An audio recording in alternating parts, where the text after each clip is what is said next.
আজকে আপনাদের নিয়ে যাব বাংলাদেশের এক হারিয়ে যাওয়া নগরীতে। প্রায় 100 থেকে 150 বছর পূর্বে যে নগরীটা ছিল বাংলাদেশের সবচাইতে আধুনিক নগরী। স্বাগত জানাই বাংলার ইতিহাসের অন্যতম রহস্যময় এবং আভিজাত্যের প্রতীক সোনারগাঁয়ের পানাম নগরীতে। 700 মিটারের দুই পাশে দাঁড়িয়ে আছে 52টি অট্টালিকা। একসময় এই অট্টালিকাগুলো ছিল অত্যন্ত জাঁকজমকপূর্ণ, আর এখন এর ভেতরে শুধুই অন্ধকার, জমি আছে শ্যাওলা, আর ভেতরে আছে এক বুক হাহাকার। সে সময় বাংলার সর্বাধুনিক নগরী হিসেবে পরিচিত ছিল এই পানাম নগরী, আর এক রাতের মধ্যে এই নগরী পরিণত হয়ে যায় এরকম ভূতুরে নগরীতে। আর কিভাবে সেটা হলো সেই গল্প আজকে আপনাদের শোনাবো।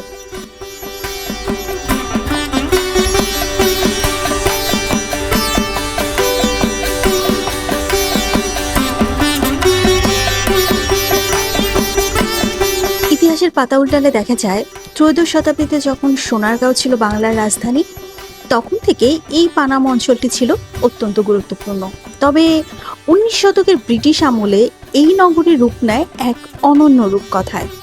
তৎকালীন বাংলার সবচেয়ে ধনী হিন্দু ব্যবসায়ী, যাদের আমরা পোদ্দার বা সুবর্ণ বণিক বলি, তারা এই স্থানটিকে তাদের প্রধান বাণিজ্যিক কেন্দ্র হিসেবে গড়ে তোলেন। তৎকালীন বিশ্বকাপানো মসলিন কাপড় এবং নীলের ব্যবসার মূল নিয়ন্ত্রণ ছিল এই পানাম নগর থেকেই। একটু ভালো করে লক্ষ্য করুন এই ভবনগুলোর দিকে, কি নিখুঁত কারুকার্য! মোগল স্থাপত্যের সাথে ইউরোপীয় নিউ ক্লাসিক্যাল ও কলোনিয়াল রীতির এক অপূর্ব মিশ্রণ। প্রতিটি বাড়ির ভেতরে ছিল নাচঘর, পূজা মণ্ডপ, পানের কুয়ো আর গুপ্ত ধন ভাণ্ডার। সুরক্ষার জন্য পুরো নগরটিকে ঘিরে রাখা হয়েছিল গভীর পরিখা বা খাল দিয়ে।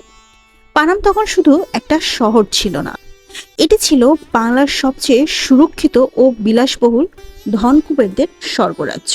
ইটের পর ইট সাজিয়ে গড়ে তোলা এক প্রাচীন সভ্যতা, যার প্রতিটি দেয়ালে মিশে আছে কয়েকশো বছরের পুরনো ইতিহাস আর আভিজাত্যের গল্প। কিন্তু আজ সেখানে শুধুই নীরবতা। কিন্তু প্রশ্ন হলো, এত জাঁকজমকপূর্ণ এবং সুরক্ষিত একটি নগরী হঠাৎ কেন জনমানবহীন হয়ে গেল? এর পেছনে রয়েছে প্রাচীন ইতিহাস পরিবর্তনের কিছু নির্মম অধ্যায়। প্রথম ধাক্কা 1947 সালের দেশভাগের সময়।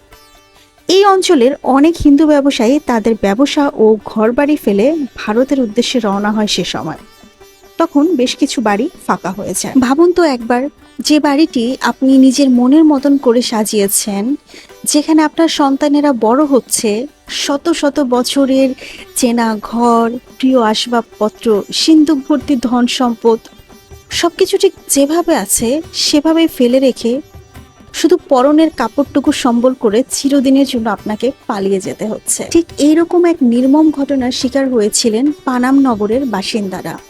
রাতের অন্ধকারে প্রিয় মাতৃভূমির মাটি ছেড়ে তারা চিরদিনের জন্য বিদায় নিয়েছিলেন এই নগরী থেকে। কারণ ছিল 1964 সালের সাম্প্রদায়িক দাঙ্গা এবং 1965 সালের ভারত পাকিস্তান যুদ্ধের প্রভাব। বাংলার হিন্দুদের সাথে ঘটে যাওয়া হৃদয় বিদারক অন্যায়ের সাক্ষী হয়ে দাঁড়িয়ে আছে এই বিশাল অট্টালিকাগুলো। এখানে বসবাসরত মানুষজন এই জায়গা ছেড়ে চিরতরে চলে তো গেছেন, কিন্তু তাদের কান্না, তাদের অভিশাপ আজও মিশে আছে পানাম নগরের প্রতিটা দেয়ালে। শত বছর পরে এসেও পানাম এখনো তাদের গল্পই শোনায়।